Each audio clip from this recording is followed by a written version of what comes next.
We had all made a lot of plans, really good plans.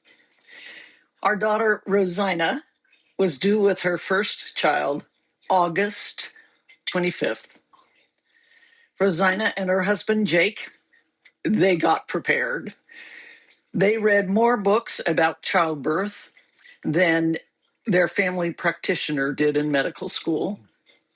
They went to birthing classes where they taught Rosina how to sit and lie and eat and breathe in ways that were best for a calm and healthy birth. Jake was ready with a plan to be a great birthing partner. The parents to be wanted me to be present for the birth and around to help in the days right afterwards, and who was I to say no?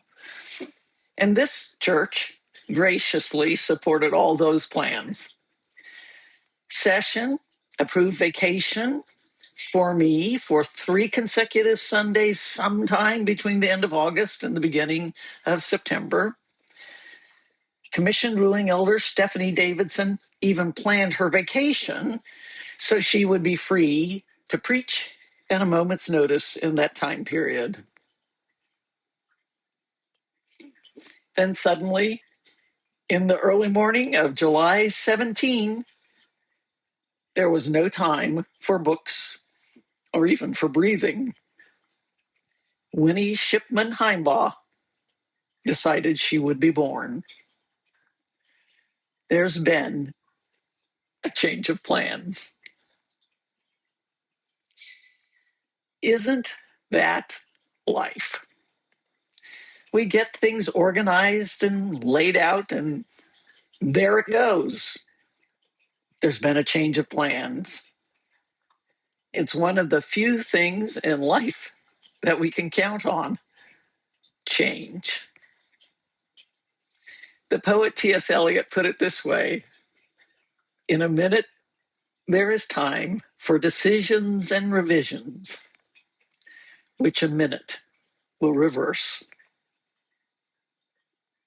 From the time we are born, life is in a constant state of change. One day you're learning the new job, figuring out how to get ahead in your career, and it seems the next day the company is downsized and you're out of a job. There's been a change of plans. One day your partner says, "You are the love of my life." And then another day you hear, "I don't want you in my life." There's been a change in plans. One day you are robust and healthy, ready to take on whatever the world swings at you. And then come days when only an injection every 3 months keeps the pain at bay. There's been a change in plans. One day your child is leaning against your leg, begging for you to read the book one more time. And the next they are holding their own infant, looking dazed and besotted. There's been a change in plans. One year, a church is breaking ground to build in a cornfield. Another year, the same congregation is at a unique crossroads, looking to use part of its land to extend its ministry. There's been a change in plans. We can spend our lives looking for solid ground. And very often we look for it in places that are as dangerous as shifting sand. Money, possessions, or worse, we look for the opinion or presence of others to give us a sense of security and steadiness. And human beings, as many of us have learned, can be some of the most unstable unpredictable places on which to stake a claim. When there's been a change in plans, when the doctor's worst prognosis is right, when wars that weren't expected to drag on for when wars that weren't expected to last a week drag on for months, when neighbors can't agree on facts, much less on factions, it is helpful to know that others have lived through ever shifting circumstances and found a way to survive and even thrive. The psalmist before us encountered just about every change, joyous and devastating, we can imagine: war, murder, adultery, treason, theft, betrayal, birth, feasting, harvest, restoration.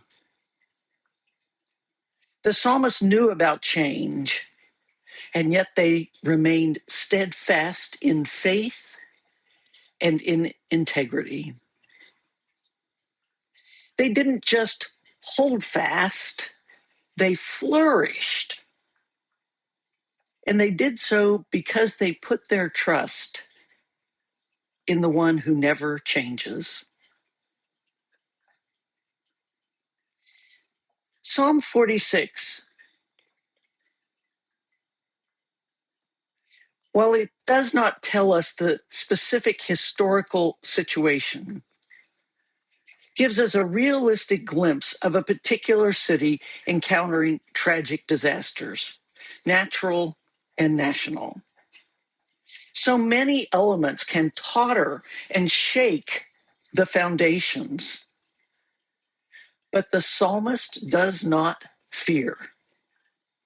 In fact, the psalmist celebrates. The psalm claims that these changing plans are an occasion to celebrate God's presence, strength, and help. And the psalmist gives the reason for the community's confidence. The Lord of hosts is with us. The God of all is with us. That refrain is central to the psalm. And central to the refrain is with us. In Hebrew, that is imanu. The preposition that is translated with is one of the most important words in all of Scripture. It links the individual to God and connects the community to God. Jesus himself is given a name containing the preposition. He is Emmanuel, God with us. And Jesus' last promise to his disciples expressed this: I am with you always.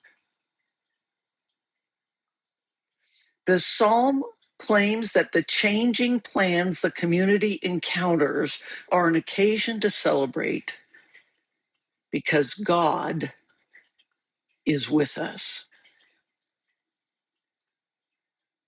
That is still true today. The God in whom we trust, despite natural disasters and historic threats, is the God whose withness takes the form of sending the one named Emmanuel to be among us.